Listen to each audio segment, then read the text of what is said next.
jajarannya beserta Ketua Takmir Masjid Al-Muttaqin dan para jamaah semua yang hadir pada malam hari ini dalam keadaan sehat walafiat. Mudah-mudahan kita semuanya dicatat jalan kita ke sini sebagai thalabul ilmi sehingga kita berada di jalan Allah sampai kita pulang kembali ke rumah kita nanti. Amin ya rabbal alamin. Salawat dan salam mudah-mudahan senantiasa terlimpahkan kepada baginda kita Rasulullah Muhammad sallallahu alaihi wasallam, yang mana kita membutuhkan syafaat beliau kelak di yaumil hisab, dan mudah-mudahan kita mendapatkan jatah syafaat tersebut dengan kita tetap menghidupkan sunnah-sunnah Nabi kita Muhammad sallallahu alaihi wasallam, sehingga orang-orang yang alladzina yatamassakuna bisunnah, orang yang berpegang teguh dengan sunnah Nabi itulah nanti yang akan mendapatkan air, yaitu dari telaga haudnya Rasulullah Muhammad sallallahu alaihi wasallam.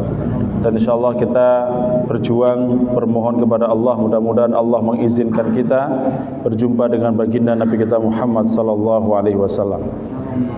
Para jamaah yang kami hormati, kita lanjutkan pembahasan kita di kitab Fathul Majid ini, syarah kitab Tauhid. Bismillahirrahmanirrahim. Qala al-musannifu,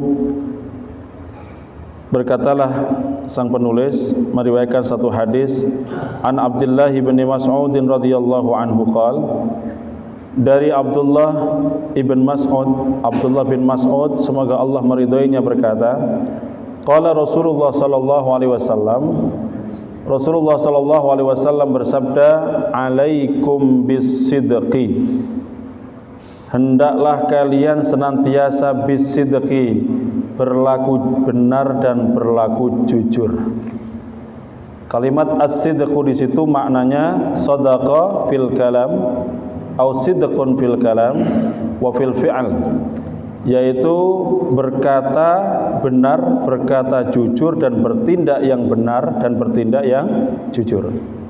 Jadi kalimat kejujuran itu harus semuanya sampai hati kita, lisan kita, sama gerakan tubuh kita harus sama. Itu namanya jujur.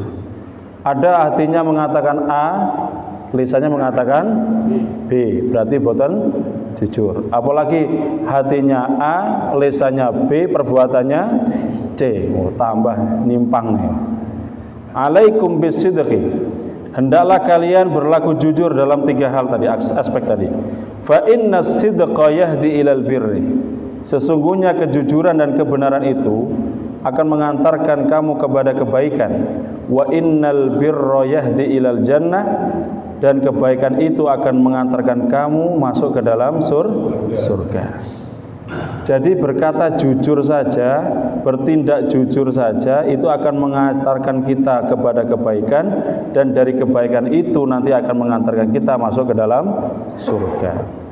Wa ma yazalu rajulu yasduqu wa yataharra sidqu hatta yuktaba indallahi siddiqan, dan tidaklah seseorang itu tetap berada dalam jalur kebenaran, dalam jalur kejujuran, wa yataharra sidqu, dan berpegang teguh dengan kejujuran itu, hatta yuktaba indallahi siddiqan, sampai tertulis di sisi Allah nanti dia termasuk orang-orang yang siddiq, orang-orang yang jujur. Jadi seseorang itu ada yang posisinya itu dia berkata jujur, kadang-kadang apa? Tidak yataharra. Yataharra itu tidak sungguh-sungguh. Tapi kalau ya wala yataharra, di sini katakan yataharra sidqu, dan benar-benar berpegang teguh. Nah, ini kalimat yang seperti ini berat sekali untuk zaman saat ini. Hatta yuktaba indallahi siddiqan, sampai dia nanti tertulis dirinya dalam satu dinding di surga itu dia termasuk golongan orang yang siddiqin, orang-orang yang berlaku jujur dan berkata benar. Jadi kebenaran di sini ukurannya adalah dari hati, dari ucapan, dan dari perbuatan. Ini harus sinkron. Kalau hatinya mengatakan A, lisannya juga mengatakan A, perbuatannya juga melakukan A, itu namanya siddiq. Wa iyyakum wal kadzib, hendaklah kalian hindari dari namanya kedustaan atau kebohongan. Fa innal kadhiba yahdi ilal fujur. Karena kebohongan itu akan mengantarkan kamu kepada fujur, dosa kemaksiatan yang besar. Ada yang mengatakan fujur itu adalah dosa yang besar sekali. Wa innal fujura yahdi ilan nar. Dan dosa-dosa itu juga akan mengantarkan kamu kepada api neraka jahanam. Wa ma yazalur rajulu yakdzibu wa yataharral kadzib. Dan seseorang akan berada dalam kebohongan dan berpegang teguh dengan kebohongan itu hatta yuktaba indallahi kadzaban, sampai orang tersebut tercatat di sisi Allah sebagai orang-orang yang dusta. Nah ini Pak, ngapun posisi kita di sini dari satu hadis tadi dijelaskan oleh Imam Syekh Al-Faqih rahimahullah. Wa min hadzal bab, dari satu bab ini dikatakan yaf'aluhul jahiliyun. Orang-orang jahiliyah dulu senang begini Pak, senang berkata dusta. Pagi tempe, siang dele, pagi dele, siang tempe, molak-malik. Makanya Allah wanti-wanti kita dalam surat At-Taubah 119, ya ayyuhalladzina amanu ittaqullah, hai orang-orang beriman, takutlah kepada Allah, bertakwalah kepada Allah, wa kunu ma'as shadiqin, dan jadilah kamu senantiasa bersama orang-orang yang shadiqin, orang yang jujur, orang yang selalu berkata benar. Wa kunu ma'as shadiqin, ini perintah nih.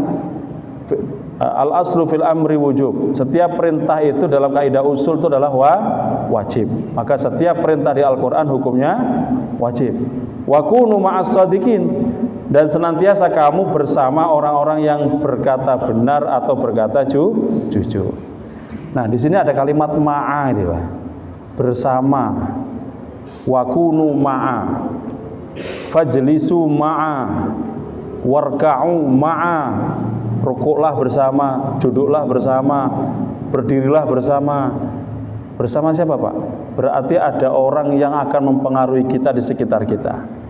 Makanya dikatakan al-bi'ah yuthirul mar. Lingkungan itu akan mempengaruhi seseorang. Lingkungannya wong sing sae-sae ya, maka konconono wong soleh dia apa nih Pak? Nah, dikumpuli. Wong sing soleh, sing saya dikumpuli. Karena kesolehan itu nanti akan merambat, akan memberikan pengaruh kepada diri kita. Kalau kita dikatakan Nabi seperti orang yang berteman dengan penjual minyak wangi, maka kita akan aromanya pada kita ikut-ikutan wangi. Tapi kalau kita bergaul dengan pandai besi, bukan berarti pandai besi itu jelek, bukan. Ini bahasa kiasannya Rasulullah. Orang pandai besi itu bau apa Pak? Bau asap kali bau apa? Yes, pokoknya keringat.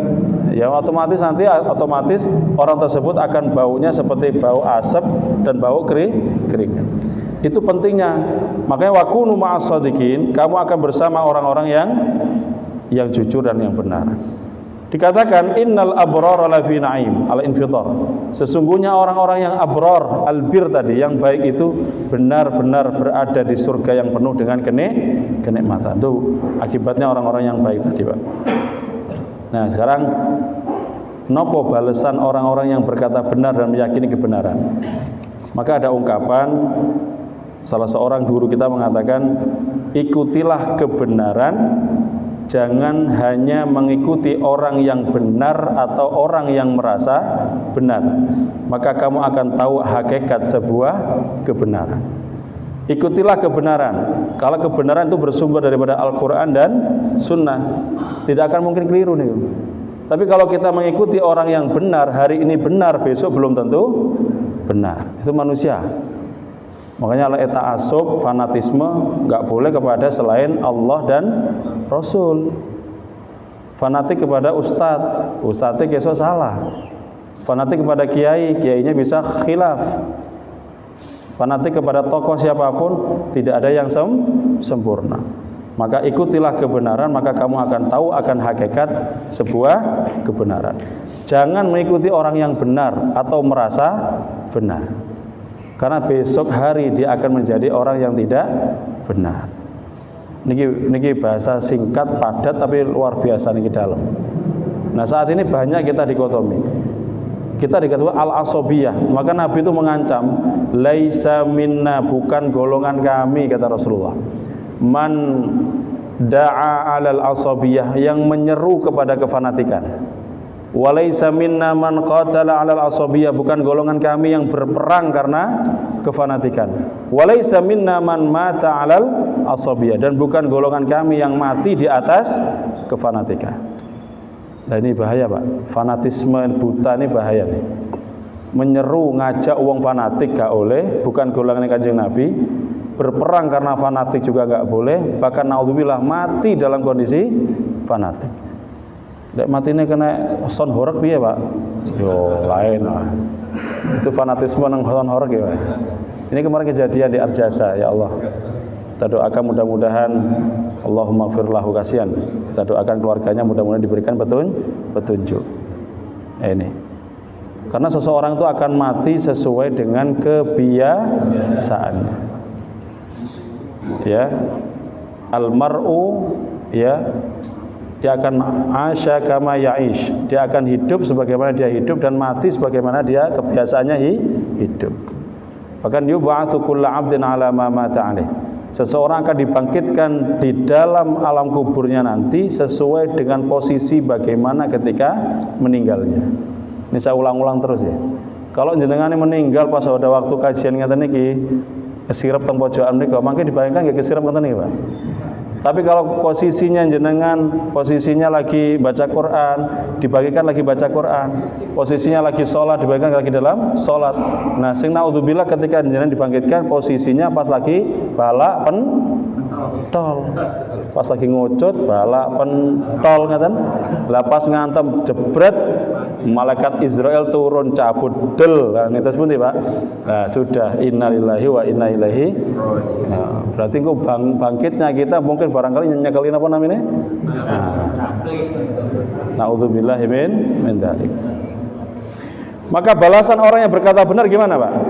Sebagaimana Nabi mengatakan, maaf, di dalam Al-Qur'an Al-Maidah 119, lanjutan tadi.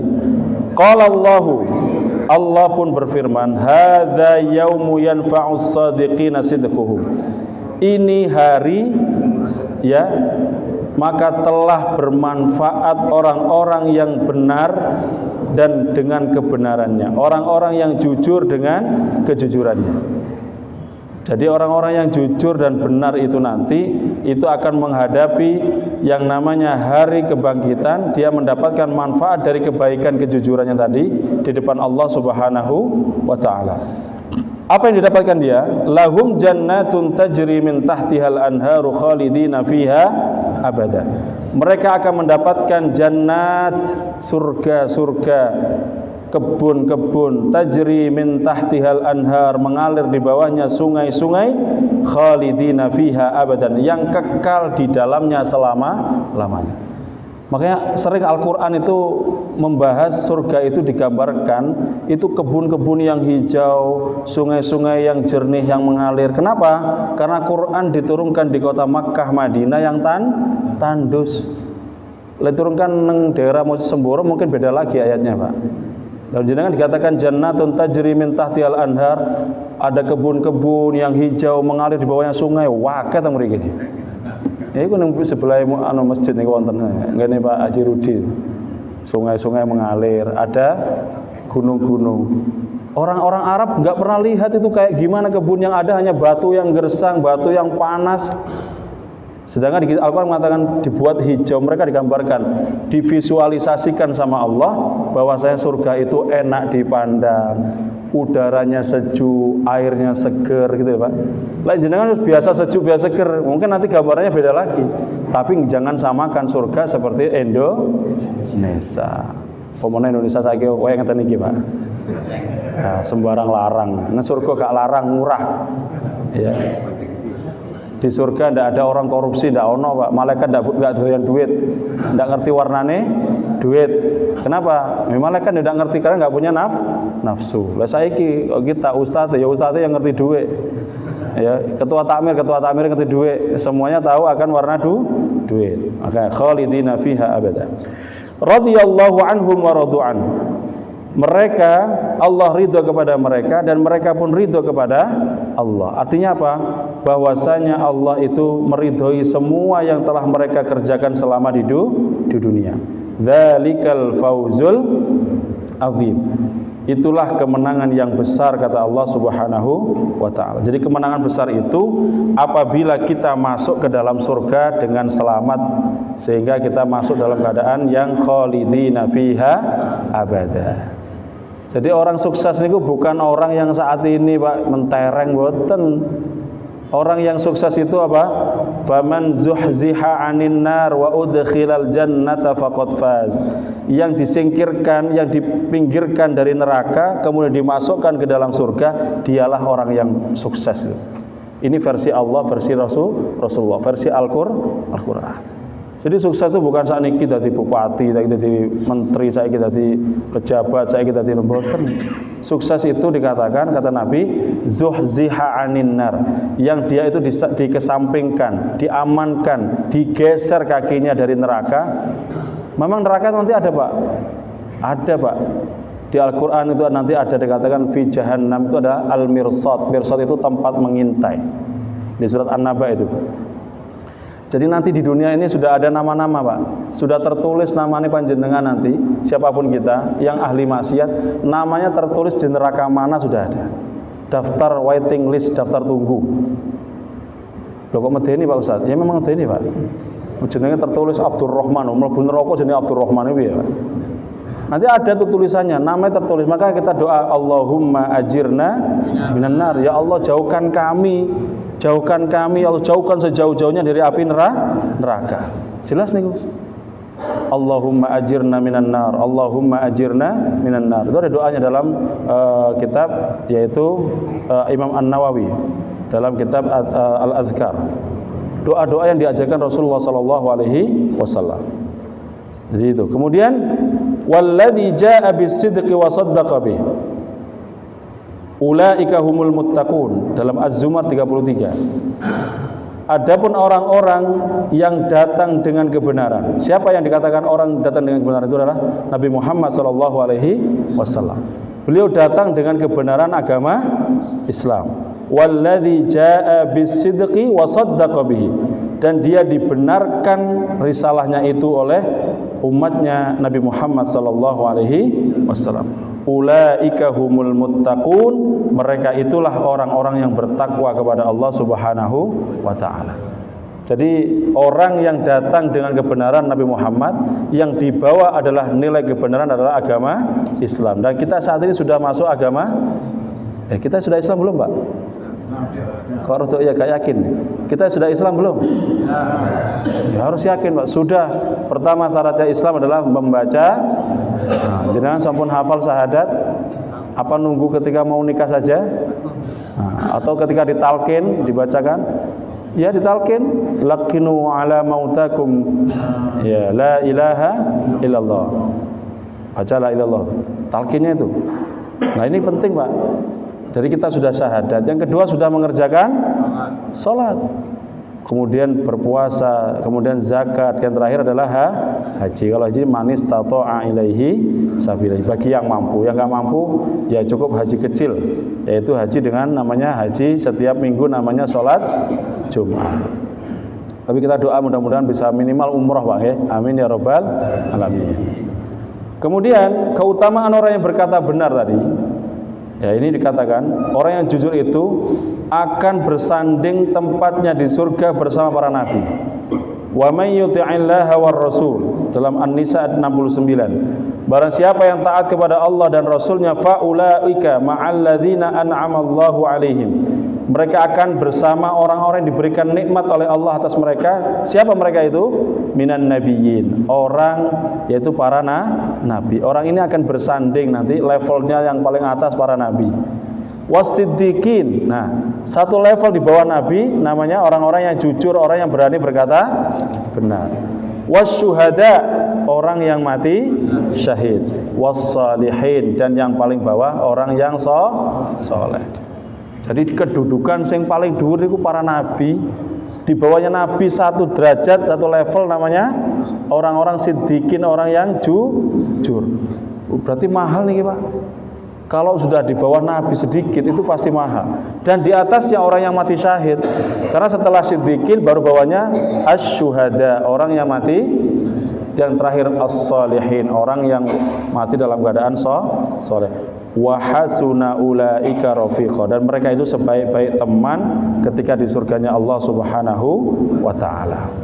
Nah, tapi yang saya sampaikan dengan nilai dalam kitab ini sebutkan bahwasanya resiko terbesar bagi orang-orang yang berani berkata benar atau berkata jujur itu sangat besar. Sangat besar sekali. Wa hasuna ulaika rafiqa.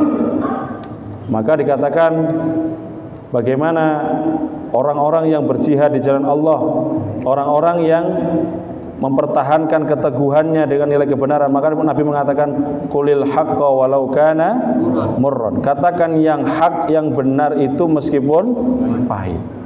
Kenapa kita tidak berani Pak mengatakan kebenaran? Ada berbagai macam kepentingan. Orang nggak berani berkata benar karena satu, takut nanti dia nggak ada teman. Yang kedua, takut nanti hilang jabatan, takut hilang pengaruh, dan dia akan takut dikucilkan. Bagaimana para nabi dulu Pak? Nabi berani berkata hak di depan penguasa. Maka dikatakan orang afdalul jihad, kata Rasulullah, ya, kalimatu haqqin inda sultanin jair, yaitu sebuah kalimat yang benar disampaikan di depan penguasa yang zalim. Itu jihad yang paling afdal. Siapa yang melakukan itu? Ya tentu Nabi kita Muhammad SAW. Sebelumnya siapa Pak? Nabi Nuh. Siapa lagi? Nabi Ibrahim di depan Namrud. Nabi Musa di depan Fir'aun. Resikonya apa Pak? Dibunuh. Maka dai itu level yang paling tinggi. Kalau enggak dia dibuat sakit, ya dia akan dibunuh. Maka waman ahsanu qawlan mimman da'a ilallah. Kalimat yang terbaik itu adalah tidak ada lain kecuali kalimat mengajak kepada Allah dan Rasulnya. Ya, kemudian apa? Resikonya itu adalah dua Pak. Kalau dia tidak diusir dari daerahnya, yang kedua dia akan dibunuh. Nah, kalau di level itu Pak, kita nggak mampu sudah. Karena mengatakan hak di depan orang-orang yang memiliki kekuasaan itu resikonya sangat besar. Nah, ini ada sebuah kisah. Ini dari kisah sahabat Ka'ab ibn Malik. Ka'ab bin Malik ini sampai dimasukkan ceritanya oleh Allah di dalam surat At-Taubah ayat 118 sebelum 117. Ka'ab ibn Malik itu waktu itu terpengaruh dengan yang namanya fitnah. Ya, orang-orang yang Abdullah bin Ubay bin Salul, orang-orang tokoh-tokoh orang-orang munafikin. Ka'ab ibn Malik sehingga tidak mau ikut perang Tabuk pada waktu itu. Tahun 9 Hijriah. Ini tercatat dalam Sahih Bukhari. Padahal beliau punya kemampuan, fisiknya kuat dan juga punya biaya kendaraan juga. Nah, setelah selesai perang, Rasulullah pulang ke Madinah. Ini orang-orang munafik yang nggak ikut perang tadi, masing-masing ini mencari alasan supaya diterima oleh Rasulullah SAW. Orang munafik siapa Pak? Orang Islam tapi yang hatinya nggak seneng dengan Islam. Ya melo kajian ngeten niki Pak, tapi hati ini nggak seneng. Ini orang munafik. Ketika disuruh jihad yang lain berangkat dia pulang. Balelo, alasan iki lah, alasan iku, alasan becek. Alasan apa mana? Saya garap sawah saya. Lalu disuruh jihad sama Rasulullah. Singkat cerita pada waktu itu banyak cerita, semuanya berdusta di depan Nabi. Nah, kecuali 3 orang sahabat ini namanya Ka'ab ibn Malik sama sahabatnya Hilal bin Umayyah dan Murarah bin Ar-Rabi'. Ini 3 orang ini berniat ketemu Rasulullah, mau ngakui Pak dengan kejujurannya masing-masing. Sehingga disampaikan kepada Rasulullah, ya Rasulullah, bahwa kami tidak ikut berjihad dikarenakan kami ini nggak punya uzur syar'i. Nggak ada uzurnya Rasulullah, tapi kami ada kesengajaan, kami dipengaruhi oleh omongan-omongan dari orang-orang munafik. Singkat cerita, Nabi diam, dia mengatakan seluruh orang-orang muslim di Madinah jangan berkata-kata, jangan bernegosiasi apapun ya diboikot 3 orang ini sampai nanti kamu datang wahyu berikutnya. Bayangkan Pak, hukumannya itu didiamkan sama Nabi dan seluruh orang-orang muslimin di seluruh kota Madinah. Bahkan Nabi mengatakan, pulangkan istrimu.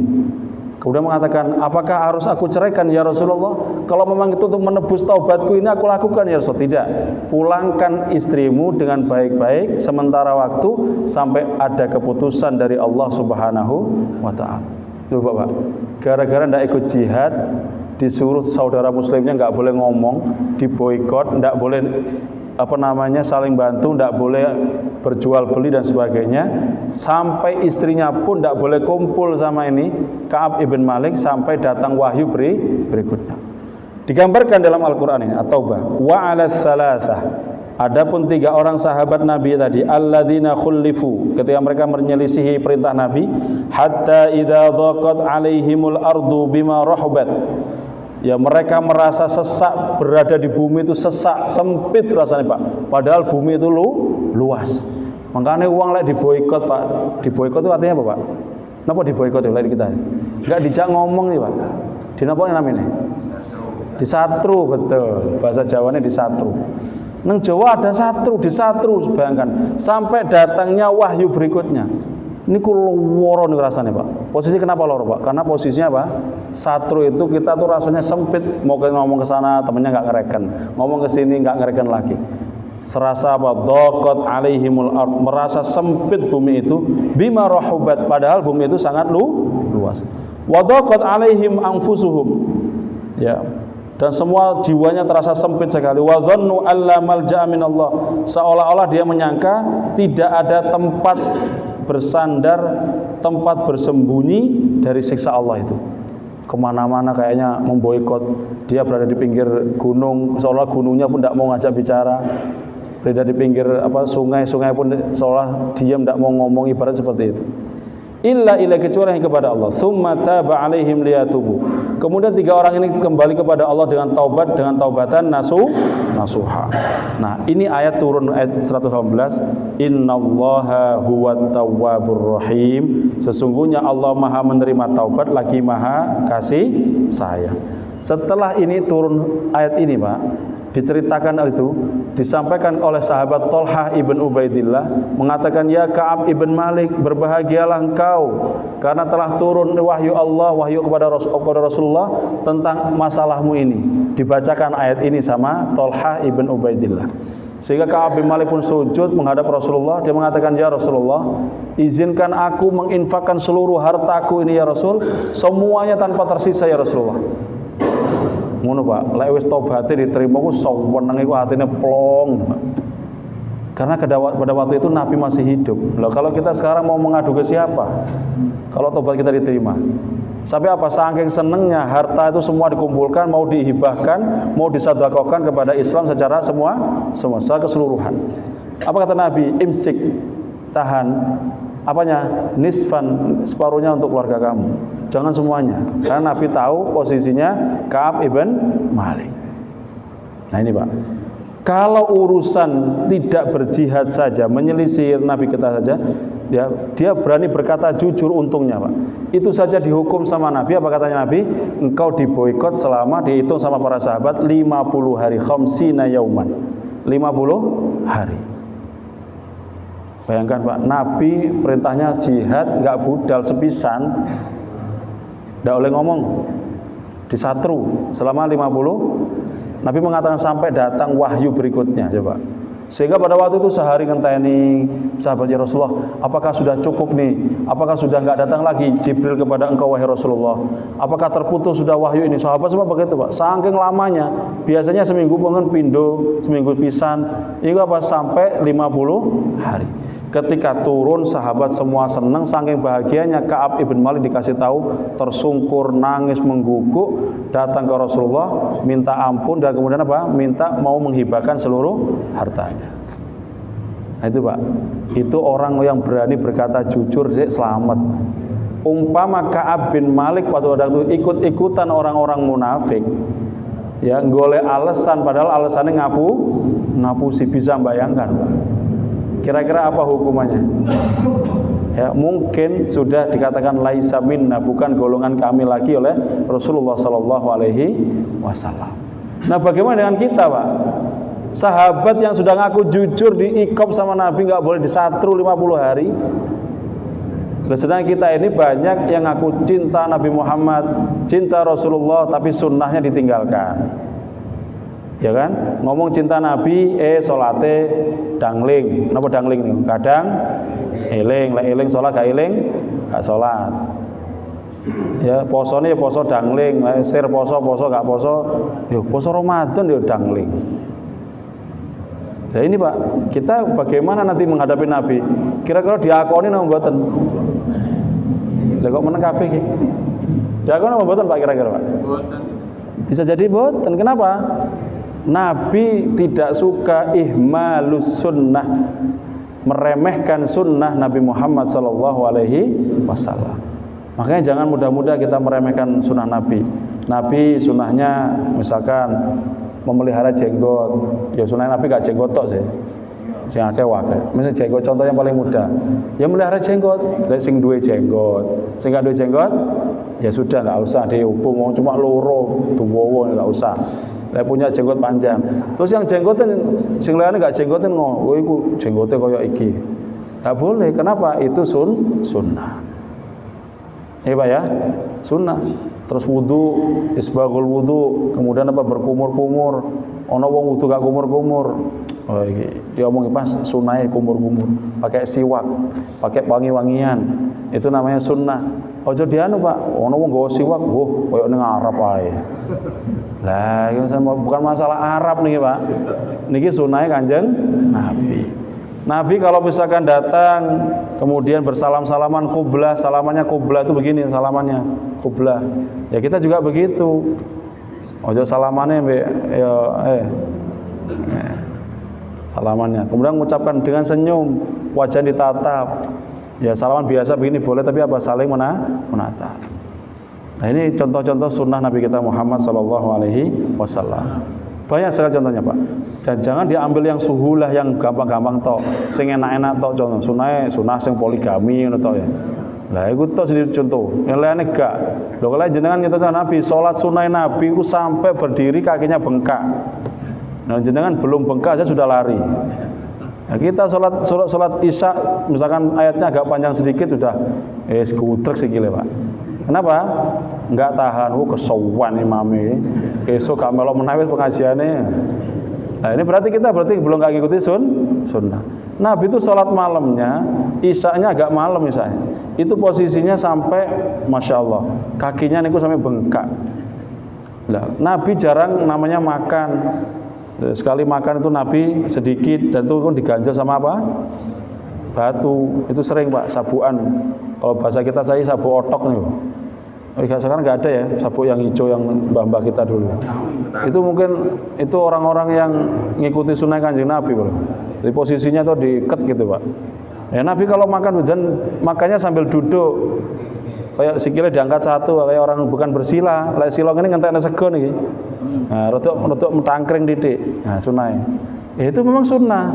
Ojo dikatakan iki milik ormas tertentu, boten. Hadisnya ada. Oh, kalau makan satu nampan, makannya bareng-bareng. Itu ada sunnahnya, Pak. Nasi kebuli, tapi like nasi soto kayak gak cocok ya. Baik. Maka kemudian orang-orang yang berani berkata benar, ya tadi, ini akan menghadapi satu resiko yang sangat besar. Dikatakan Sayyidus Syuhada'i Hamzah ibn Abi Thalib, Abdul Muttalib. Pemimpinnya orang-orang yang mati syahid adalah Hamzah bin Abdul Muttalib. Yang kedua, warajulun, dan juga ada seseorang qala ila Imam Jair, adalah orang yang berkata kepada pemimpin yang zalim, fa'amarahu, dia memerintahkan sesuatu kebaikan, wanahahu, atau dia mencegah daripada kemungkaran, faqatalahu, dan dia dibunuh. Resikonya toh, kalau menghadapi orang penguasa hukumnya dibunuh. Oh gak dipateni Pak? Iya, tapi karakternya yang dibunuh, difitnah, sehingga orang-orang tahu aibnya seluruh kampung, seluruh desa, seluruh kecamatan, seluruh kabeh. Nah, ini gimana, Pak? Ya ini namanya karakter assassination, pembunuhan karakter. Dan ini bahaya juga. Maka Imam Syafi'i rahimahullah ta'ala mengatakan dalam sebuah syair, yang saya lupa kalimatnya, beliau mengatakan begini, janganlah berkata-kata buruk di belakangku, karena itu akan menyebabkan hatiku yang terluka. Imam Syafi'i saja ini kula digunem wong loro ati, Pak. Napa malah jenengan kali kula? Mas, Pak, ono sing ngomongi sampean ngenteng-ngenteng. Jenengan gimana perasaannya? Ketoke kaya apik ning ngarepe aku. Ternyata ndek mburine aku ngomong kaya ngene. Lah, Imam Syafi'i saja mengatakan jangan berkata buruk di belakangku, bicara di depanku. Kalau ada masalah ngomong ndek ngarepe aku, ngoten, Pak. Kenapa? Karena di belakangku itu akan menyakiti hatiku. Itu kelasnya Imam Syafi'i. Orang yang dikatakan nasirus sunnah, orang yang penolong sunnah, dan tentunya para sahabat itu luar biasa. Dan cobaannya berat. Imam Syafi'i, Imam Ahmad bin Hanbal, kemudian gurunya Imam Malik, Imam Abu Hanifah, semuanya pernah merasakan penjara, Pak. Penjara semuanya. Bahkan Imam Ahmad bin Hanbal itu di penjara katakan suruh mengatakan Quran itu adalah makhluk. Di saat penguasanya ketika itu adalah beraliran Mu'tazilah, mengatakan Quran, katakan ya Imam Ahmad, ya Ahmad bin Hanbal, qul hadzal Qur'ani makhluk, la hadzal Qur'an kalamullah. Gara-gara kalimat itu, Pak, di penjara, disiksa. Dan seluruh para dai-dai kita termasuk Buya Hamka, jangan tahu sendiri, Buya Hamka dimasukkan penjara tanpa melalui persidangan. Bahkan konon ceritakan beliau ketika keluar dikatakan ini kuku-kukunya sebagian udah hitam-hitam, dicatuti sama sesuatu. Ya, Buya Hamka. Tapi ketika orang yang menzalimi beliau wafat, berpesan dengan surat untuk menyolati, nanti kalau aku mati, aku minta Hamka yang menjadi imam salat jenazahku. Lain jenengan mari disiksa ngono iku dikongkon nyolati piye, Pak? Purna mboten? Buya Hamka alhamdulillah berangkat, bahkan menyolati. Allahu Akbar. Sabarnya kurang apa, Pak? Dia malah bersyukur, alhamdulillah dengan saya di penjara justru saya bisa menuliskan namanya tafsir Al-Azhar. Loh, di penjara ulama bisa nulis. Nah, kalau kita, Pak, di penjara, aduh, jangan nulis, Pak. Ya mungkin kita tambah parah ketemu sama yang maling-maling, wah tambah belajar ilmu maling nah. Belajar ilmu apa gone wong rampok kanuan begal wis. Naudzubillahi min dzalik. Nah ini. Jadi berkata benar itu berat. Makanya dikatakan, Pak, orang zaman akhir zaman itu dia akan takut dengan mengatakan sebuah kebenaran. Padahal berkata benar itu termasuk sunnah Nabi kita Muhammad sallallahu alaihi wasallam. Siapa contohnya? Abu Bakar As-Siddiq dikatakan As-Siddiq itu yang membenarkan. Dikala orang enggak pada yang percaya, dia mengatakan, demi Allah, andaikan berita ini in kana hadzal khabar, dikatakan akbar min hadza la usaddiquhu abada. Saya akan percaya kepada Muhammad andai kata berita ini lebih besar daripada ini, saya akan mempercayainya selama-lamanya. Gara-gara kalimat itu, apa? Beliau dikatakan As-Siddiq, orang yang membenarkan, yaitu risalah Nabi kita Muhammad sallallahu alaihi wasallam. Yaitu peristiwa ketika itu Isra wal Mi'raj. Loh, ini saya itu, Pak, menjadi orang membenarkan. Maka jangan membenarkan sesuatu seseorang yang benar, Pak. Bukan. Tapi benarkanlah, ya. Percayailah, berkata benar kepada sesuatu yang itu kebenaran. Jangan sesuatu yang selama ini masih jenengan ragukan. Kalau Quran ini benar apa enggak, Pak? Benar, kita katakan Quran itu hakun. Maka tidak boleh dicampur al-haq huwal haq, al-batil huwal batil. Sing bener ya bener, sing salah ya salah. Meskipun ustadz, kiai, pimpinan siapapun, kalau salah sampaikan kesalahannya. Kalau memang salah, tapi dengan cara yang santun. Tidak boleh menasihati di depan umum begini, Pak. Di atas mimbar mencaci maki nggak boleh. Di sini ada ketua misalnya PCM-nya yang salah, dihina-hina di mimbar tidak boleh. Ketua takmirnya yang salah, datangi rumahnya baik-baik. Kalau perlu istrinya sama anaknya tidak tahu kedatangan jenengan. Sebagaimana Imam Ahmad menegur muridnya yang ketika mengajari sebuah pelajaran, gurunya duduk di bawah pohon yang rindang, murid-muridnya kepanasan. Ditegur sama Imam Ahmad, tapi enggak, istrinya sama anaknya enggak tahu. Karena jinjit kakinya. Makanya ada kaidah para ulama, an-nasihatu fil mala'i balaun. Memberi nasihat depan umum itu musibah, bala. Berarti orang itu ditelanjangi, Pak, dibuka aibnya, berarti nggak boleh. Iya, Pak ya. Kalau ngomongnya orang, oh ini ada yang salah pimpinan kita ini, ayo sowan, nggak usah banyak-banyak, 1, 2, 3 orang. Ngoten, Pak. Jangan langsung nuding depan forum, nuding-nuding. Nggak boleh. Kenapa? Itu termasuk musibah. An-nasihah fil mala'i bala. Memberi nasihat di tengah-tengah kerumunan banyak orang itu adalah musibah.